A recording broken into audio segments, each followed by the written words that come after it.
Adventures that probably include wars, tragedy, and sorrow. So, dear teacher, will you please take him by the hand and teach him things he will have to know? Teaching him, but gently if you can. Teach him that for every enemy, there's a friend.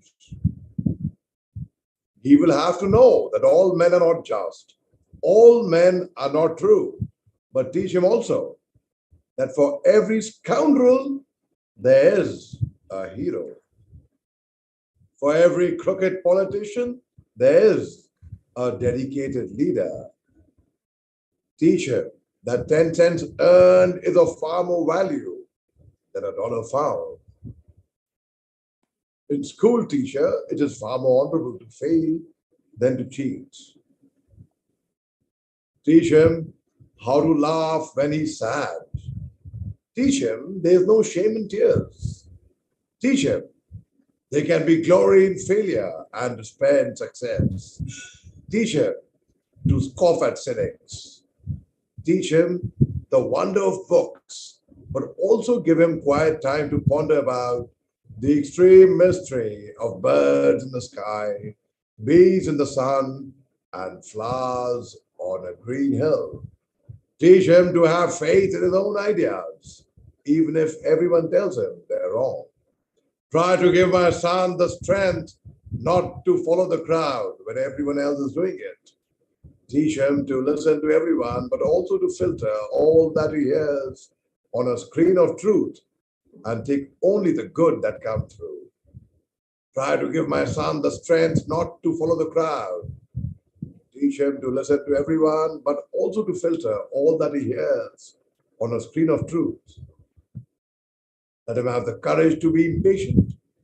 Let him have the patience to be brave, because only then will he always have sublime faith in himself, in mankind. This is the order, teacher, but see what best you can do. He is such a nice little boy. He is my son. So I hope through this letter, I hope I've answered your question.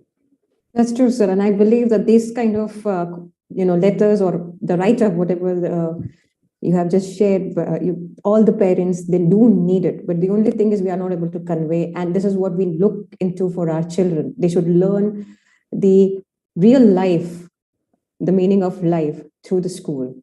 But it's a sad part that they, just go study and vomit in the class or the exams. But again, I'll, stick to the question again, that what are your viewpoints for NEP 2020? It's a new education policy that has been brought into our education system, which has, there was a mixed view in all over India. So what are your point of views for NEP? The new education policy, whatever the government does, they have the best interest for everyone, irrespective whichever government, wherever, irrespective of the country, wherever. They always have the best interest. So whenever they come out with a new education policy, they have a foresight, they have a vision, they have the best interest of everyone. And I think it's always good. It should be welcomed, and it should really, it would do a lot of good for everyone. All right. So again, do you think if there is more of any features which is missing in NEP 2020, which are, government could include or bring a change into it? And if you think they should do, what it would be? No, it's fine the way it is. It's fine. There's no. I would not. So far, I'm looking at any change. It's fine. But I'll just put this on charge because then the battery is dying. Okay. Yeah. So it is fine. So you don't want to bring any kind of change in it. It's okay. Yeah. I accept it the way it is. Yes. Now, do you think we need to adopt basic military orientation in our education system, coming to the school level, for example, like extending NCC from the high school level? Of course, very much. In countries like Israel, Singapore, Korea, it is compulsory to do a military stint in the army. Yeah. So do you think we should include, these kind of things in our Indian system? Of course, why not? I advocate for that. In fact, that's the reason I myself particularly joined the Short Service Commission to train for 5 years to So, see the sir, what army do life. you think the school should take an initiative to start NCC or programs like this, where the school system, go for the military orientation? What kind of programs should they, include into the main curriculum? NCC, and NCC is good enough. If a person has done NCC people as well as the cadets have an edge when they join the academy for the training in the army. So most certainly, I think NCC is good enough. So NCC should be made compulsory, at least if not full-fledged military training. Right now, the government introduced Agniveer, which is again voluntarily for 4 years, and but it should be made. NCC should be made compulsory. Actually, Fantastic. So I see your, career profile is multifaceted, and I'm sure that it reflects your passion. But if you have to suggest what is the right time for any student to choose a career, what it can be. Secondly, are there any psychometric test analysis available to help them out? well, that's a very complicating question. Actually, it's very complex because they are people who have turned entrepreneurs at the age of 50 as well. And look at KFC. KFC is a perfect example. After retiring from the army, KFC became a big brand much, much later on. But yes, as they say, catch them young. If you want a career in sports, you got to start very, very early, like Tiger Woods. If you want a career in, say, dramatics, you got to train as a film director or as an actor or in theater. If you want a career in the armed forces, you must join the National Defense Academy. You must go to a military school for that matter. If you want to be an architect, if you want to be anything basically. So I think it's always catch them young, right age. I think the earlier the better. Now, what earlier? If you say age of five, or if you say 17, or if you say 50, no, I don't put a brand to it that okay, at this age this is the best. I say the earlier the better. Say KFC again. I'll give you an example. KFC started very late, but it became one of the huge, largest brands. So imagine had he started much earlier than that, you would have gone further than what it is today, right? So Yeah. I would say the earlier, the better. So there is no particular age of choosing a career according to you. So they can start anywhere they want to. Because see, why I asked this, because today's education system, they have, yeah. There is. That's why I said the earlier the better. Like, that is the reason why they are age limits, like for UPSC. Yeah. Or for to join the army, CDS, you have to be below 25 years of age for Correct. CDS, right? So there is a, like when I joined the army, I was already 22 years old that time. And I wanted to go to the National School of Drama, to the NSD, to learn theatre. I thought if I miss out on a chance right now, I have cleared the army, the Combined Defense Services. If I wait for another 2, 3 years, I would be overaged to join the army thereafter as per the government policy. And of course, the fitness level would not be the same also. That's one other thing.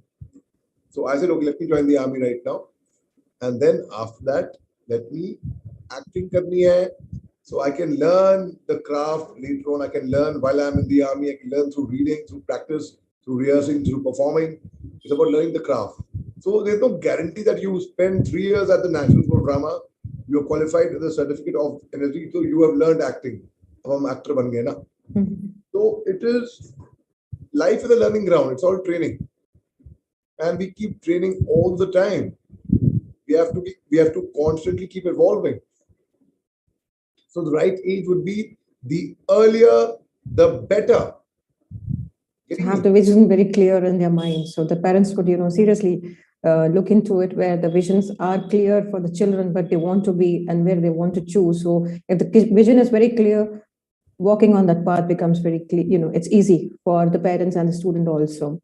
So again, I would, want to ask you is there anything that you have missed as a part of your school curriculum, which you would like to, help by changing it now?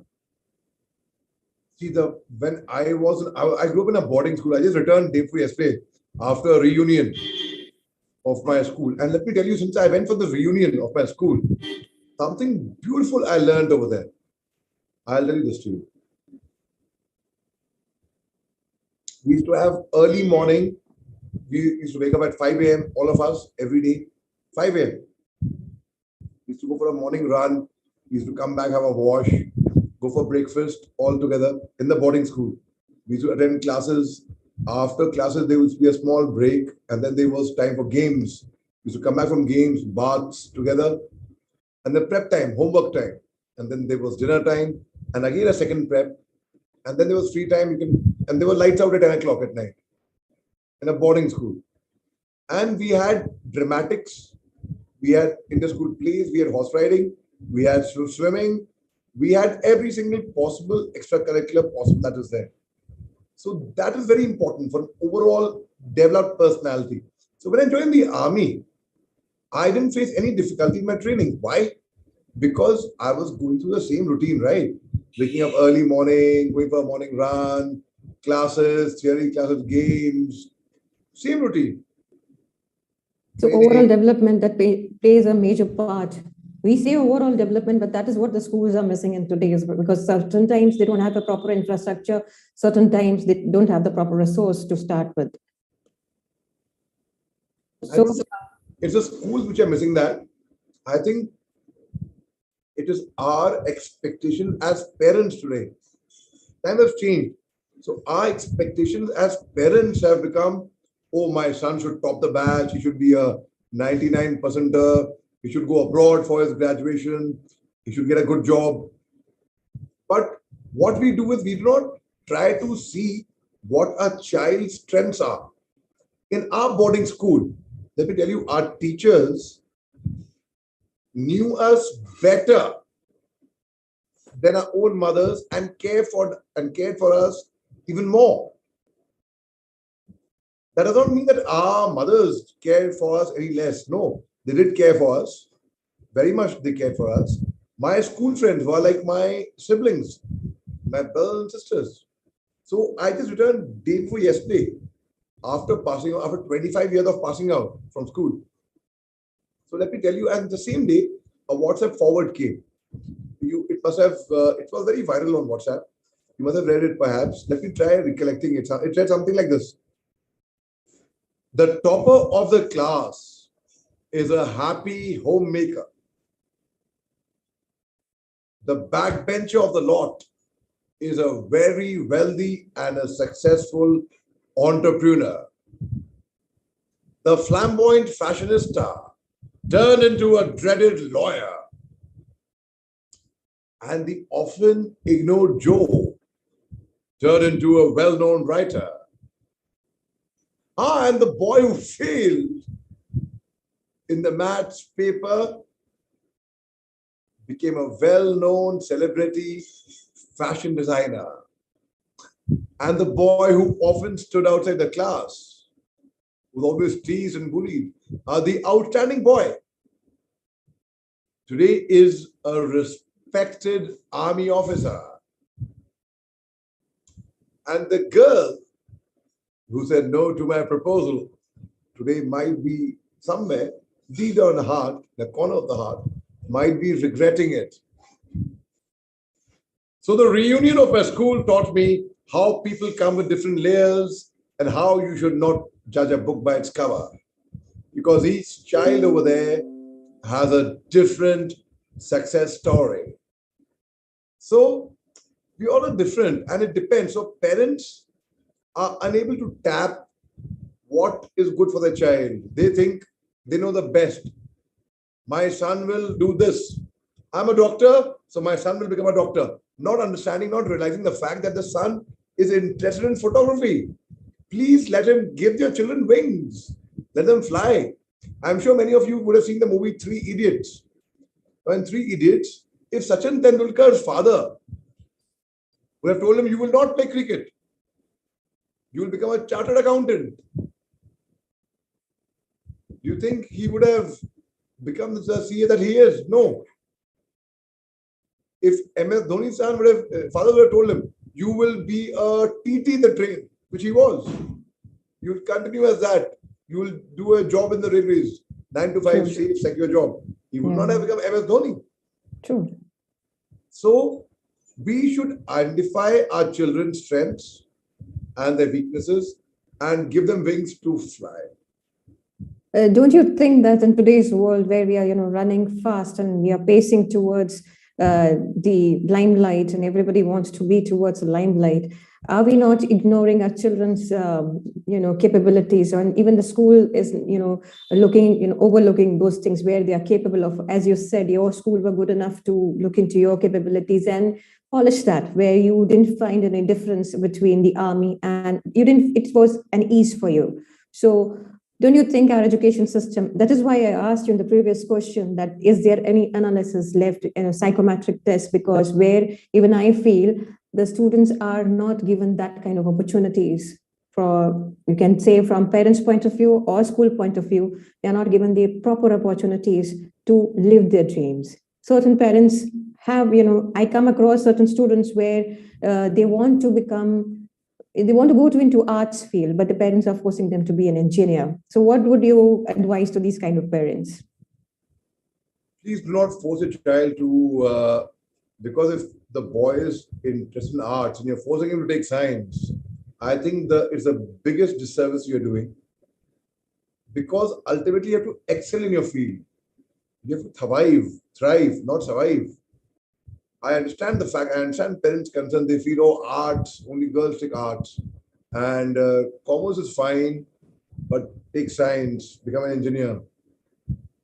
Let their child do what they want. I'll give you example of. I'll give you a personal example of my father's younger brother, of an actor, Mr. Nasiruddin Shah is his name. Many people must be familiar with him. Yeah. So when my uncle Nasir Saab, when he was a child, he wanted to be an actor. And my father had joined the army. He'd gone for his training. So my grandfather was after him that, see, Zamir has joined the army. Why don't you join the army as well? And he had to run away from home. He sold his watch, sold his bicycle, gathered some money, ran away from home.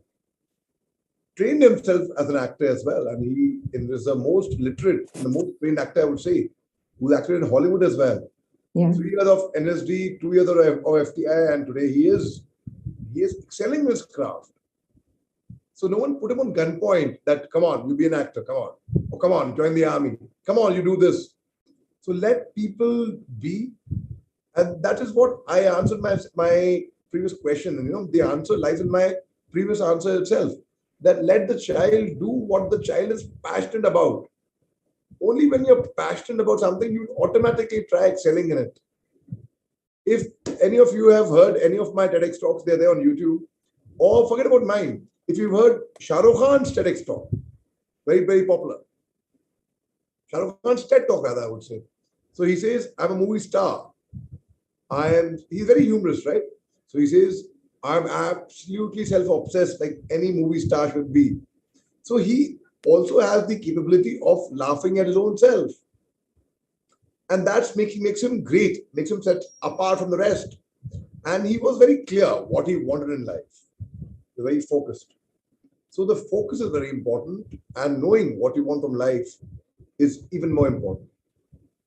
What would you suggest to our teachers if they are watching? Because many of the teachers will be watching us live today. So any piece of advice to the teachers who are watching?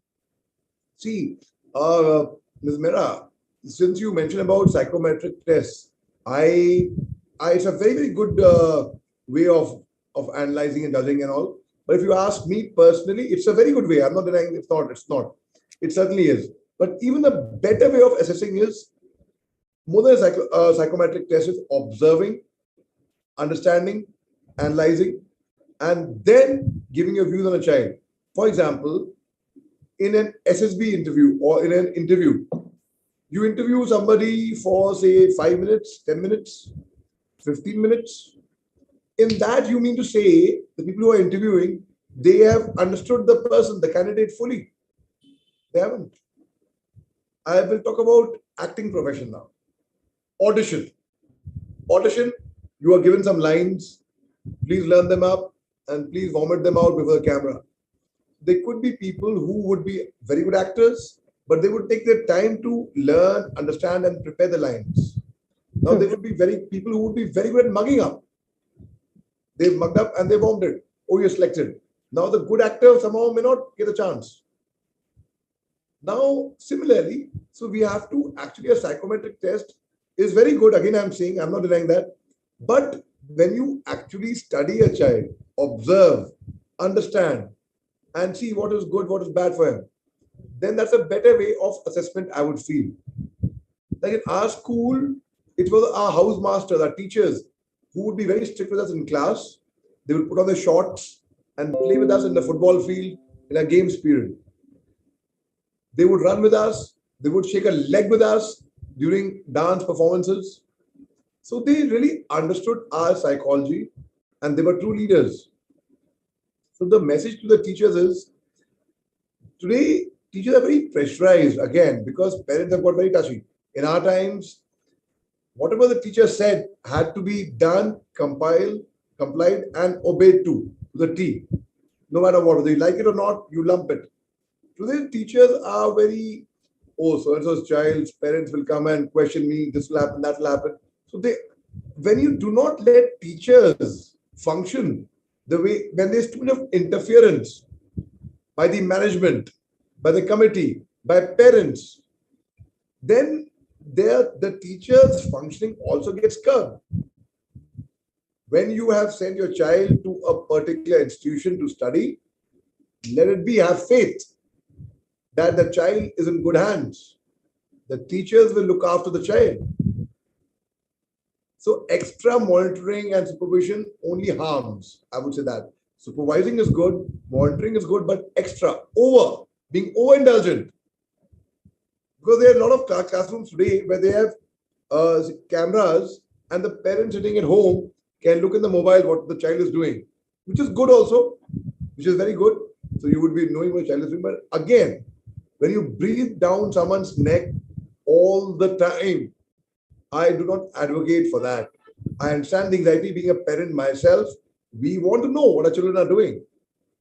But have faith in teachers. And teachers need not fear anything. They're doing the job. I'll give you another example. I have personally seen a teacher catching a child who had a mobile phone. So the students are acting smart. The teacher, no, no, no. My mother gave it to me. I wasn't taking a picture and there's that. So the teacher, no. My teachers are also pressurized because sometimes the parents do pressurize a lot, but as a very good suggestion that we need to give them a breathing space so that they can run their own system smoothly. They can evaluate the child nicely because in today's NEB 2020, the basic analysis that you are talking about has been elaborated where we can, because if the analysis is done properly, there is no reason to get your psychometric test done, sir. So that is why I brought the question, so that we need to understand why we go to psychometric test. There is no need to go to psychometric test if you are analyzing your child or the children of 40 or 45 properly. So the last question before I leave you. So is there anything in general that you want to change in the education system? And is there anything that you would like to give a piece of advice to our viewers who are, watching us live? Okay, I'll take on your second question first. The piece of advice is all of you must play a game, a sport. It's very important. Firstly, it keeps you energized, keeps you active, it keeps the child in you alive. It's apart from the exercise, for example, it's a very, very good stress buster.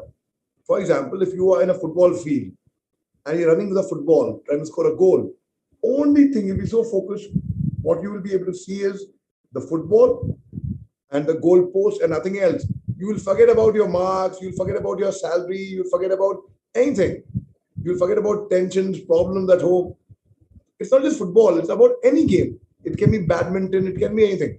So when you're focused, when you're concentrating on that, it's a very, very good stress buster. It will keep you active. It keeps your heart pumping. You will have lesser ailments. It will improve your concentration. And second advice is please, please, and please read, read. Because the advantages and the joy of reading is such that, first, it enhances your imagination. It gives you content and knowledge. And knowledge is power. Absolutely. It exercises your mind by reading.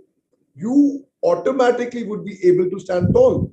There will be so many things you would be able to converse. Today, I am an analyst on TV channels only because of my habit of reading. That is one habit I have inculcated from the time I was a small little child. Today, I can't get sleep if I don't read books. I travel with at least minimum of 3 books with me all over the place.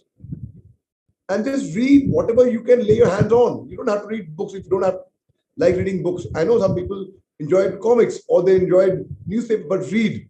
It keeps your mind exercised. So it's very, very important. It improves your concentration. So play sports and read. Even if you do not like your studies, which many children don't, I did dislike my studies. But read. Read you must. And play you must. Anything that you would like to improvise on our today's education system, sir? Well, I think our education system is fine. It's very easy to blame our teachers, principal, management, school, or the government. But the golden question is you have played the blame game by blaming somebody else. What have you done yourself? That's very important. That you have to ask your own self. What have you personally done? And I feel the society will not change unless and until you change your own selves. Absolutely. If I put it in Hindi, it would be समाज तब तक नहीं बदलेगा जब तक स्वयं हम अपने आप को खुद ना बदल लें. And the change starts from here, from within. There's a very famous video of a naval admiral from the US who says we should begin our day by making a bed. Because if you make your bed early in the morning, first thing in the morning, you have at least achieved your first task. Life is unpredictable. You never know what can happen the next moment. For you and me also, Ms. Mera, we don't know what's going to happen in the next 10 minutes. We don't know. True. So if you have made your bed, the first thing when you wake up, you would have had the satisfaction of achieving at least one goal. You did properly. So it starts from there. So it's very important to actually, and second thing is feel good about yourself. I am a faculty at Whistling Woods International, that's Subhash Guy's film school. So a lot of students over there, lovely, positive, bright, young students. And I am very fond of them. Because I'm fond of them, they are fond of me. And I learn from them. So they say they learn from me. I hope I'm able to impart a bit of education to them. But I certainly learn from them. And there I have observed and I have noticed that it is very important to actually be a constant learner in life. The moment you feel you know it all, you will go and fall. The moment मुझे सब आता है, आपको कुछ नहीं आएगा तब. You have to have that hunger. As a wise man once said, stay hungry, stay foolish. Yeah. That's true. And there is so much to learn today from you, Mr. Ali. And thank you so much. And this is what beyond education is, not going through that particular limits. It's beyond the talks that we have learned so much. And I believe our audience has also learned so much. That is what beyond education is, that please read, please do sports, please make your beds, please focus on yourself. There are so many things to take on from today. And thank you, Major, for coming and joining us today for our show. And I humbly thank you for being a part of Beyond Education first talk series and coming in as a guest and, explaining so many things which we usually, just don't focus in our daily lives because we are fully running here and there. But today we have focused on many different parts and we have learned so much. I believe all the teachers, all the parents will at least think once where the child has to, have to focus on his or her thought, or I have to be this. As you have said, we have to help our children. And the most important, ahem ko nahi saath mein rakhna hai. Where I comes, you will never grow. Where we comes, we grow all together. So with this, I would like to take signing off from today's talk show. Thank you again, Major Ali, for taking out time from your busy schedule and joining us today and empowering us today with your wonderful talks. And it was really a pleasure to have you as a guest in Beyond Education talk show. Jai Hind, sir. Thank you so much. Have a lovely I would evening. just Stay blessed. give a concluding thing, though, since you mentioned about children, there's a very fine poem by Khalil Gibran, a very famous writer.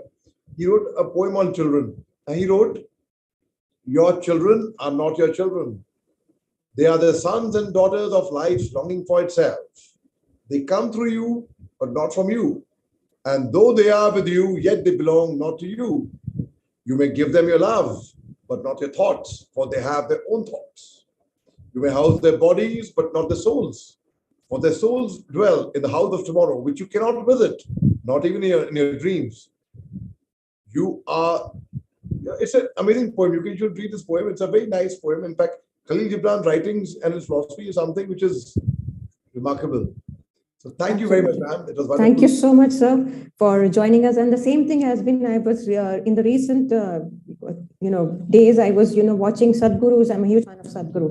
So I was just, just watching his video where he said the same thing, that your children comes to you. It doesn't mean you have the copyrighted or, thing for yourself. Just leave them, let them learn. So with this, of your poem, I would please seriously request all the students, all the parents to just go through it so that we can, empower ourselves. We have a different broad way of thinking. And again, with a huge delight, thank you so much, Major, for coming out today and taking out your precious time with me in Beyond Education. Looking forward for more such talks. Thank you, Sir. Jai Hind. With this, I would like to, take in signing off from today. I am Meenakshi Mehra, and I will be looking forward for more such talks. Please join us for Beyond Education. Thank you. Stay blessed. Good night. Good night, sir. Thank you so much, sir. Hey, ma'am. Thank you very much. Thank you, sir.